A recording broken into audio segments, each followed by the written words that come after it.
I hope you all are fine and doing good in your studies. This is your IT teacher Mrs. Preeti Malik. Welcome you to my class. As you all know that we have started unit number 4 from employability skill, and that is entrepreneurship skills. And we have learnt about 3 sessions of entrepreneurship skills. Last session which we have discussed about was the qualities of a successful entrepreneur. Today we will discuss about session number 4, which is distinguishing characteristics of entrepreneurship and wage employment. एक person जो entrepreneur है and the second person जो veg employment है, जो salary basis पे काम करता है, उन दोनों के अंदर क्या क्या डिफरेंसेस होती है, क्या क्या कैरेक्टरिस्टिक्स होती हैं दोनों में.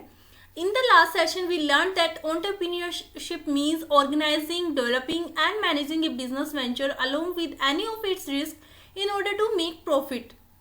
लास्ट सेशन में हमने सीखा था कि एंटरप्रेन्योरशिप का मतलब क्या होता है. अपनी चीज़ों को, जो बिजनेस वो चलाते हैं, उन्हें ऑर्गेनाइज करके रखना, अपने बिजनेस को डेवलप करना, मैनेज करना, रिस्क लेते रहना ताकि प्रॉफिट है वो कमाया जा सके, प्रॉफिट किया जा सके. Entrepreneur take risk to make a profit.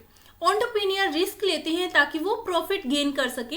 Late us now try to understand the meaning of the word profit and risk before we understand the various characteristics of entrepreneurship. तो सबसे पहले एंटरप्रेन्योरशिप की क्या क्या characteristics होती हैं ये समझने से पहले प्रॉफिट और रिस्क का क्या मतलब होता है, इन्हें अच्छे से समझने की कोशिश करते हैं. So first of all, what is a profit? Messrs Ram Prasad owns a sweet shop in a remote village. Ram Prasad है, उनकी एक विलेज के अंदर एक स्वीट्स की शॉप है. He earns a total cost of ₹35 per kg of sweets and sells at a rate of ₹42 पर KG two customers. जो कॉस्ट उन्हें लगती है 1 किलो स्वीट्स बनाने में, वो लगती है उन्हें 35 की कॉस्ट लग जाती है और वो कस्टमर्स को बेचते हैं 42 rupees per KG. The amount of profit earn by Ram Prasad sweets house amount to ₹7 per KG. तो 1 केजी पे 7 रुपये वो कमा लेते हैं. 7 रुपये का उन्हें मिस्टर राम प्रसाद को प्रॉफिट हो जाता है. तो प्रॉफिट हम कैसे निकाल सकते हैं? टोटल अमाउंट है जो, जैसे 42 रुपीज में वो बेचते हैं, 42 जो टोटल अमाउंट है उसमें से उन्हें कॉस्ट कितनी लगी है वो स्वीट्स बनाने में, दैट इज 35 रुपीज.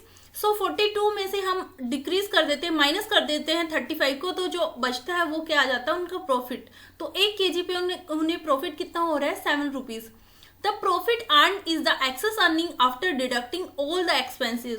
सो हम कह सकते हैं प्रॉफिट क्या होता है? जितनी भी हमारी डिडक्शन है वो सारी माइनस करके, कि हमें कोई भी प्रोडक्ट बनाने में कितना लगा है, हमारा जो बैलेंस कितना लगा है वो डिडक्ट करके, जो सारी एक्सपेंसेस को माइनस करके जो बच जाता है, दैट इज आवर प्रॉफिट. उसके बाद नेक्स्ट थिंग आती है, व्हाट इज रिस्क? इस situation where the result is not known and could lead to a loss. एक ऐसी सिचुएशन जहाँ पे हमें नहीं पता होता कि रिजल्ट क्या हो सकता है, whether we will be successful और वी फेल और we lose, that is risk. एक ऐसी सिचुएशन जिसमें क्या परिणाम होंगे हमें नहीं पता होता, लॉस भी हो सकता है हमें. For example, when I am making 10 kg of sweets, I risk spending ₹300 on buying milk, sugar, maida and some other persons may also start the same business in the same area and sell sweets at a lower price. Example के लिए, अगर मुझे 10 kg sweets बनानी है तो मुझे कितने rupees spend करने पड़ेंगे? 300 रुपीज. दूध खरीदने के लिए, शुगर और मैदा खरीदने के लिए हो सकता है कि सेम पर्सन, कोई और पर्सन, सेम बिजनेस उन्होंने शुरू कर रखा हो और सेम एरिया में उन्होंने यही बिजनेस कर रखा हो और वो मुझसे कम रेट में अगर स्वीट्स बेच रहे हैं, तो रिस्क है इसमें, क्योंकि लॉस भी हो सकता है. Entrepreneurship is not without risk, but entrepreneurs are not afraid of taking calculated risk. तो अगर आप बिजनेस करना चाहते हो, एंटरप्रेन्योरशिप करना चाहते हो, तो कोई भी एंटरप्रेन्योरशिप बिना रिस्क के नहीं हो सकती है. एंटरप्रेन्योर को हमेशा रिस्क लेना पड़ता है, लेकिन जो एंटरप्रेन्योर होते हैं कभी भी वो रिस्क लेने से अफ्रेड नहीं होते हैं, घबराते नहीं हैं. Taking risk can lead to failure, but failure is acceptable and entrepreneurs continue their course of action till they succeed. Risk लेना कई बार ऐसा भी हो सकता है, अगर आप रिस्क लेते हो, पता नहीं होता आप सक्सेसफुल होगे या फेलियर हो जाओगे, तो कई बार हो सकता है जब आप रिस्क लेते हो आपको फेलियर भी फेस करनी पड़ती है, लेकिन फेलियर भी एक्सेप्टेबल होती है बिजनेस में, क्योंकि एंटरप्रेन्योर जो होता है उन्हें हमेशा लगातार सक्सेसफुल होने के लिए कुछ ना कुछ करते रहना होता है, नए नए आइडियाज ट्राई करते रहने होते हैं, इसलिए कभी भी उन्हें रिस्क लेने से घबराना नहीं चाहिए. और जो एंटरप्रेन्योर होते हैं कभी भी रिस्क लेने से नहीं घबराते. ये तो था प्रॉफिट क्या होता है, रिस्क का क्या मतलब होता है। नेक्स्ट थिंग आती है कैरेक्टरिस्टिक्स ऑफ एंटरप्रेन्योरशिप। एंटरप्रेन्योरशिप की क्या क्या कैरेक्टरिस्टिक्स होती हैं। Let us now look at some of the distinctive characteristics of entrepreneurship. एक लुक ले लेते हैं कि एक एंटरप्रेन्योरशिप के अंदर क्या क्या कैरेक्टरिस्टिक्स होती हैं। So point number 1 is ability to take up risk. Entrepreneurship की सबसे मोस्ट इंपॉर्टेंट कैरेक्टरिस्टिक्स क्या होती है कि वो रिस्क लेते हैं, रिस्क लेने की योग्यता होना। Believe in hard work and discipline. वो हार्डवर्क और डिसिप्लिन में बिलीव करते हैं क्योंकि वो कंटिन्यू वर्क हार्ड करते रहते हैं ताकि वो अपने गोल्स को अचीव कर सकें। Point number 3 is adaptable and flexible to achieve the goals of enhancing quality and customer satisfaction. वो हमेशा अपने गोल्स को अचीव करने के लिए जो न्यू ट्रेंड्स हैं उन्हें अडेप्ट करते हैं, फ्लेक्सिबल रहते हैं अपने बिजनेस में। वो अलग अलग चीज़ों को ट्राई करते रहते हैं ताकि अपनी क्वालिटी है उसे इनहेंस कर सके, अपनी क्वालिटी को इंक्रीज कर सकें, कस्टमर्स को सेटिस्फाई कर सकें। Point number 4 is knowledge of the product and services and their need और डिमांड इन द मार्केट। वो हमेशा मार्केट में क्या नीड्स है, कस्टमर्स की क्या डिमांड्स है, प्रोडक्ट और सर्विसेज के बारे में पूरी नॉलेज रखते हैं। Financial literacy and money management skills. जो एंटरप्रेन्योर होते हैं उन्हें फाइनेंशियल नॉलेज होती है, मनी मैनेजमेंट स्किल्स उनके अंदर होती हैं। Point number 6 is effective planning and execution. जो एंटरप्रेन्योर होते हैं जब वो अपना बिजनेस स्टार्ट करते हैं सबसे पहले वो प्लानिंग करते हैं, उनकी प्लानिंग इफेक्टिव होती है। उसके बाद जब वो प्लानिंग कर लेते हैं उसके बाद अपनी प्लानिंग को कंप्लीट करने के लिए अपनी प्लानिंग को एग्जीक्यूट करते हैं ताकि जो उन्होंने गोल सेट किए हैं वो उन गोल्स को अचीव कर सकें। Have you ever observed a sudden closure of a shop, store, business in your neighborhood? क्या आपने कभी भी ये ऑब्जर्व किया है कि अचानक से आपके एरिया में जहाँ पे आप रहते हो आपके आसपास कोई शॉप है या कोई स्टोर है या कोई बिजनेस है एकदम से बंद हो गया हो। Why did the business fail? ऐसा क्यों हुआ, वो बिजनेस क्यों फेल हुआ। Was he or she selling low quality goods और सर्विसेज। क्या वो पर्सन जो बिजनेस चला रहे थे वो लो क्वालिटी गुड्स और सर्विसेज सेल कर रहे थे, बेच रहे थे। Was he or she selling products not required in the neighborhood? क्या वो ऐसे प्रोडक्ट्स को बेच रहे थे जो उस नेबरहुड में, उस एरिया में रिक्वायर्ड नहीं थे। Was the right opportunity not spotted? क्या उन्होंने जो उनके लिए सही अवसर था उसे नहीं पहचाना। What was the risk he she had taken? वो क्या रिस्क थे जो उन्होंने लिए और जिसमें वो फेल हो गए, जिसकी वजह से वो शॉप क्लोज होगी। तो आपको बताना है आपको क्या लगता है, आपको अपने जो व्यू पॉइंट है आपके वो आपको लिखनी है। उसके बाद नेक्स्ट आता है वेज एम्प्लॉयमेंट। वेज एम्प्लॉयमेंट क्या होता है, जो सैलरी बेसिस पे काम करते हैं, किसी और के लिए काम करते हैं। In case of wage employment there are always two parties. अगर हम बात करें वेज एम्प्लॉयमेंट की, एक सैलरी पर्सन की, तो वो वहाँ हमेशा दो पार्टी होती हैं। One is known as the employer and the other is the employee. एक जिसे हम कहते हैं एम्प्लॉयर और दूसरी जो पार्टी होती है that is employee who work for the employer. The wage employment does not involve too much risk, but entrepreneurship involves taking certain amount of calculated risk. जो वेज एम्प्लॉयमेंट होते हैं उन्हें एंटरप्रेन्योरशिप के लिए रिस्क नहीं लेना होता क्योंकि वो किसी और के लिए काम कर रहे होते हैं, किसी कंपनी के लिए काम कर रहे होते हैं। लेकिन एंटरप्रेन्योरशिप में हमेशा आपको कैलकुलेटेड रिस्क तो लेने ही पड़ते हैं। However, the continuity of the services in case of wage employment depends on the terms and conditions laid down in the contract between the two parties and also sometimes the relationship between the employer and the employee. जो veg employment होता है, veg employment की cases में क्या होता है, उनकी service, उनकी जॉब कितने टाइम तक रहेगी ये डिपेंड करता है कि जो उन्होंने कॉन्ट्रैक्ट साइन किया है उसके क्या टर्म्स या कंडीशंस है, उस पर डिपेंड करती है उनकी जॉब या फिर सर्विस। इसके अलावा एक और चीज पे उनकी जो जॉब है वो डिपेंड करती है कि उनका क्या रिलेशनशिप है एम्प्लॉय के साथ, एम्प्लॉयर और एम्प्लॉय का आपस में क्या रिलेशनशिप है, उस पर भी डिपेंड करता है कि जो वेज एम्प्लॉयमेंट पर्सन है उनकी सर्विस रहेगी या नहीं। Now let us understand the difference between entrepreneurship and wage employment. अब समझने की कोशिश करते हैं जो एंटरप्रेन्योरशिप होता है, वेज एम्प्लॉयमेंट होता है, उन दोनों के बीच में क्या क्या डिफरेंसेस होते हैं। Let us compare A cook in A restaurant and A street food vendor. Compare करते हैं एक कुक है जो रेस्टोरेंट में काम करता है और एक पर्सन है जो स्ट्रीट फूड वेंडर है, स्ट्रीट फूड स्टॉल जो चलाते हैं। यहाँ पे क्या दिया गया है, क्वेश्चंस टू थिंक अबाउट। एक पर्सन है जो रेस्टोरेंट में कुक है और सेकंड पर्सन है स्ट्रीट फूड वेंडर है। कुछ क्वेश्चंस दिए गए हैं जिनके बारे में आपको सोचना है। How does the person make money through the activity. ये जो पर्सन है वो अपनी एक्टिविटी के थ्रू कैसे पैसे कमाते हैं। Is this person solving a community problem, क्या ये पर्सन जो कम्युनिटी की प्रॉब्लम है उनको सोल्व कर रहे हैं। Did this person sell something and make profit, क्या ये कुछ बेच रहे हैं जिससे इनको प्रॉफिट मिले। Do they use the resources and knowledge that they have to make most of the money, क्या उन्हें रिसोर्सेज की इतनी नॉलेज है जिससे वो पैसे कमा सके। Do they use innovation and creativity to attract clients, क्या वो अपने क्लाइंट्स को अट्रैक्ट करने के लिए इनोवेटिवली या क्रिएटिविटी यूज करते हैं। Does the activity involve taking risk for earning money, क्या जो वो एक्टिविटी करते हैं उसमें वो रिस्क लेते हैं ताकि वो पैसे कमा सके। Is this person an entrepreneur, क्या ये जो दो लोग हैं, कुक है जो रेस्टोरेंट में या स्ट्रीट फूड वेंडर है, क्या ये एंटरप्रेन्योर है। तो आपके पर्टिकुलर क्वेश्चन के बारे में आपके क्या व्यू पॉइंट है वो आपको टेबल में लिखने हैं। जैसे एक टेबल बनाई गई है एक कुक इन रेस्टोरेंट के लिए और एक स्ट्रीट फूड वेंडर के लिए। तो आपको इन क्वेश्चंस के आंसर करने हैं कि आपके क्या व्यू पॉइंट है इनके बारे, इस सिचुएशन के बारे में। As you can see above, the cook in a restaurant holds a job and is an employee of the restaurant, while the food stall vendor is an entrepreneur and he works for himself and runs a business because of the following things. जैसे कि आप जो example हमने पढ़ा वहाँ पे देख सकते हैं, आप समझ सकते हैं कि जो कुक है रेस्टोरेंट में वो एक जॉब कर रहा है, किसी और के लिए काम करता है, वो रेस्टोरेंट का एक एम्प्लॉय है। ऑन द अदर हैंड जो फूड स्टॉल वेंडर है वो एक एंटरप्रेन्योर है जो खुद के लिए काम करता है, अपना खुद का बिजनेस चला रहा है। तो एक्टिविटीज दी गई हैं उनके बेसिस पे। Activities done by the person, entrepreneurship और employment. Allow a person to make money, वो क्या कर रहे हैं, मनी बना रहे हैं उससे, तो वो एंटरप्रेन्योरशिप में क्या आ जाएगा, यस आ जाएगा। एम्प्लॉयमेंट में भी क्या आ जाएगा, यस आ जाएगा। सेकेंड थिंग है finding solution for a community problem bye himself और हरसेल्फ, क्या वो कम्युनिटी प्रॉब्लम है उसका सोल्यूशन उन्हें मिल रहा है। तो एंटरप्रेन्योरशिप में क्या आ जाएगा, यस, और एम्प्लॉयमेंट में क्या आ जाएगा, no. The job done by the person is decided by himself और हरसेल्फ, जो जॉब वो कर रहे हैं वो उन्हीं के द्वारा डिसाइड की गई है। तो एंटरप्रेन्योरशिप में क्या आ जाएगा, यस, और एम्प्लॉयमेंट में क्या आ जाएगा आंसर, नो। क्योंकि जो रेस्टोरेंट में कुक है वो तो अपने खुद के डिसीजन खुद नहीं ले सकते क्योंकि वो किसी और के लिए काम करते हैं, तो एम्प्लॉयमेंट में आ जाएगा नो। और जो सेकंड पर्सन है जो फूड स्टॉल वेंडर है वो एक एंटरप्रेन्योरशिप है, वो एंटरप्रेन्योर है, वो अपने खुद के डिसीजन खुद ही ले रहे हैं।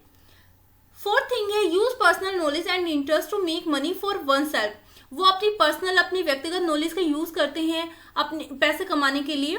तो एंटरप्रेन्योरशिप में यस आ जाएगा और एम्प्लॉयमेंट में नो आ जाएगा क्योंकि वो किसी और के लिए काम कर रहे हैं। 5 पॉइंट है use innovation and creativity to attract clients. Entrepreneurship के केस में वो इनोवेटिव और क्रिएटिव तरीके यूज करते हैं ताकि क्लाइंट्स को अट्रैक्ट कर सके। तो एंटरप्रेन्योरशिप के केसेस में यस आ जाएगा और एम्प्लॉयमेंट में नो आ जाएगा। Keep most of the money such that profit made for a product और सर्विस, जितने भी पैसे वो कमाते हैं, जितना भी प्रॉफिट मिलता है प्रोडक्ट और सर्विस से, वो खुद के लिए रखते हैं। तो एंटरप्रेन्योरशिप में यस आ जाएगा और एम्प्लॉयमेंट है उसमें नो आ जाएगा क्योंकि जो भी उन्हें प्रॉफिट मिलता है, जो कुक है रेस्टोरेंट में, तो सारा प्रॉफिट कहाँ चला जाता है, रेस्टोरेंट होल्डर के पास, जो ओनर है उनके पास चला जाता है। लेकिन जो स्ट्रीट फूड वेंडर है तो सारा प्रॉफिट उन्हीं के पास जाता है। तो एंटरप्रेन्योरशिप में यस आ जाएगा, सेकंड टेबल में नो आ जाएगा। उसके बाद पॉइंट नंबर 7 है take risk to make profit, वो प्रॉफिट कमाने के लिए रिस्क लेते हैं। तो एंटरप्रेन्योरशिप में यस आ जाएगा और एम्प्लॉयमेंट में आ जाएगा नो। तो ये कुछ डिफरेंसेस थे, कैरेक्टरिस्टिक्स थे। उसके बाद आते हैं बेनिफिट्स ऑफ एंटरप्रेन्योरशिप। एंटरप्रेन्योरशिप के क्या क्या बेनिफिट्स होते हैं, क्या क्या फायदे होते हैं। The various benefits include the following. Entrepreneurship के बहुत सारे बेनिफिट्स होते हैं, जैसे वो वही करते हैं जिन चीज़ों में वो इंटरेस्टेड हैं, वो अपने आप के लिए काम करते हैं, दूसरों के लिए काम नहीं करते हैं। वो अपने लिए प्रॉफिट कमाते हैं, रिस्क लेते हैं और ज़्यादा प्रॉफिट कमाते हैं। जो गोल्स वो सेट करते हैं उनको अचीव करते हैं। So first of all start with do what you are interested. Entrepreneurship का सबसे बड़ा बेनिफिट क्या है, जिसमें आप इंटरेस्टेड हो आप वही करते हो। Entrepreneurship allow you to start and do something you like using your hobbies and skills. Entrepreneurship आपको अलाउ करती है कि आप कुछ ऐसा करके अपना बिजनेस स्टार्ट कर सकते हैं जिनमें आपको इंटरेस्ट है, जो आपकी हॉबीज हैं या जो भी स्किल्स आपके अंदर है। उसके बाद सेकंड थिंग आती है work for yourself not for others. आप अपने लिए काम करते हैं, दूसरों के लिए नहीं। जो एंटरप्रेन्योरशिप होता है वो एक सेल्फ एम्प्लॉयड पर्सन होता है जो खुद के लिए काम करता है, और जो जॉब एम्प्लॉय होता है वो किसी और के लिए काम करता है। So as an entrepreneur you can work for yourself and not for someone else. So as an entrepreneur, as a business person, आप अपने लिए काम करते हैं, किसी और के लिए काम नहीं करते हैं। You can decide the kind of work you like to do and how you want to do it. आप डिसाइड कर सकते हैं कि आप किस तरह का काम करना चाहते हो और वो काम आप कैसे करना चाहते हैं। All depends on you. Third point है मेक प्रॉफिट फॉर योरसेल्फ। अगर आप एक एंटरप्रेन्योर है तो जितना भी प्रॉफिट कमाते हैं वो आप अपने लिए करते हैं। As an entrepreneur you can decide how much money you want to earn and how you want to earn it. अगर आप एक एंटरप्रेन्योर है तो आप खुद डिसाइड करते हैं कि आप कितने पैसे कमाना चाहते हैं और वो पैसे आप कैसे कमाना चाहते हैं। उसके बाद point number 4, more risk more profit. जितने ज्यादा आप रिस्क लेंगे उतना ज्यादा प्रॉफिट आप कमा सकते हैं। Even though there are risk in entrepreneurship, it allow you to decide how much risk you want to take. क्योंकि एंटरप्रेन्योरशिप में रिस्क तो लेना ही पड़ता है, लेकिन ये आपको अलाउ करता है कि आप ये डिसाइड कर सकते हैं कि आप कितना रिस्क लेना चाहते हैं। Usually the larger the risk the bigger could be the profit. Usually क्या होता है, जितना बड़ा आप रिस्क लेते हैं कई बार उससे ज्यादा प्रॉफिट आपको मिल जाता है। So these are the benefits of entrepreneurship. आप वो काम कर सकते हैं जिनमें आप इंटरेस्टेड हो, जो चीजें आपको पसंद हो, जो आपकी हॉबीज हैं, आपकी स्किल्स हैं, आप अपने लिए काम करते हैं। आपको किसी को रिपोर्ट नहीं करना पड़ता। आप जो प्रॉफिट कमाते हैं वो आपका खुद का प्रॉफिट है, अपने लिए आप प्रॉफिट कमाते हैं। जितने ज्यादा आप रिस्क लेते हैं उतना ही ज्यादा आपको प्रॉफिट होता है। उसके बाद आती है प्रैक्टिकल एक्सरसाइज। प्रैक्टिकल एक्सरसाइज में आपको क्या करना है, कैरेक्टरिस्टिक्स ऑफ एंटरप्राइज। आपको बताना है पर्टिकुलर एंटरप्राइज की क्या क्या कैरेक्टरिस्टिक्स हैं। जैसे टाइप्स ऑफ बिजनेस बताया गया है, स्टेशनरी शॉप है, लोकल मिल्क डेयरी है, उसके बाद प्लम्बिंग शॉप है। उसके बाद कुछ पॉइंट्स बताए गए हैं, इज इट मेकिंग मनी। तो आपको बताना है क्या ये पैसे कमा रहे हैं, पैसे बना रहे हैं। स्टेशनरी शॉप में क्या आंसर आएगा, does it sell something for profit, क्या ये प्रॉफिट के लिए कुछ बेचते हैं। Do they use what they have और नोन बेस्ट, क्या वो जो उन्हें सबसे ज्यादा पसंद है, बेस्ट है उनके लिए, सबसे ज्यादा जिसके बारे में वो जानते हैं उसे वो यूज करते हैं। Does it take a risk, क्या ये रिस्क लेते हैं। तो आपको बताना है स्टेशनरी शॉप है, लोकल मिल्क डेयरी है या प्लम्बिंग शॉप है, तो पर्टिकुलर बिजनेस के बारे में आपके क्या व्यू पॉइंट है, आपको ये टेबल फिलअप करनी है। उसके बाद सेकेंड आती है एक्टिविटी 2। एक्टिविटी 2 में आपको क्या करना है, आपको चार्ट बनाना है। आपको चार्ट पेपर के थ्रू शो करना है कि एक एंटरप्रेन्योरशिप की वेज एम्प्लॉयमेंट की बजाय क्या क्या एडवांटेजेस होते हैं। एंटरप्रेन्योरशिप वेज एम्प्लॉयमेंट के बजाय किस तरीके से ज्यादा यूजफुल होता है, ज्यादा सक्सेसफुल होते हैं, उनकी एडवांटेजेस आपको शो करनी है एंटरप्रेन्योरशिप की। उसके बाद आती है हमारी exercise, state whether the person engage in the activity mention below is an entrepreneur और एन एम्प्लॉय। कुछ पर्सन के बारे में स्टेटमेंट दी गई है, आपको बताना है वो पर्सन है जो उस सिचुएशन में एक्टिविटी में इंगेज है, वो एंटरप्रेन्योर है या एक एम्प्लॉय है। सो फर्स्ट है, Rahul starts a shop to sell chaat and special pani puri, he is an dash. Rahul ने एक शॉप स्टार्ट की है जहां पे वो चाट और पानी पूरी बेचती हैं। तो आपको बताना है वो एंटरप्रेन्योर है या एक एम्प्लॉय है। सेकंड है, Shahid becomes the manager of A dealership selling food products. Shahid है एक मैनेजर बन गए हैं डीलरशिप सेलिंग फूड प्रोडक्ट्स के, तो वो एक एंटरप्रेन्योर है या एक एम्प्लॉय है। उसके बाद point number 3, Ritu leaves the company she work for and starts catering food for marriage programs. Ritu जो जिस जॉब में काम कर रही थी, जिस कंपनी में काम कर रही थी, उसने वहां पे वो जॉब छोड़ दी है। इसके बाद उसने क्या किया, मैरिज जो प्रोग्राम्स होते हैं वहां पे केटरिंग फूड सर्विस प्रोवाइड करने लगी, अपना काम शुरू किया। तो आपको बताना है रितु है वो एंटरप्रेन्योर है या एक एम्प्लॉय है। उसके बाद है कुछ short answer type questions. First question is list any 4 characteristics of entrepreneurship. Entrepreneurship की आपको कोई भी 4 कैरेक्टरिस्टिक्स बतानी है। सेकंड क्वेश्चन है list any 2 characteristics of wage employment.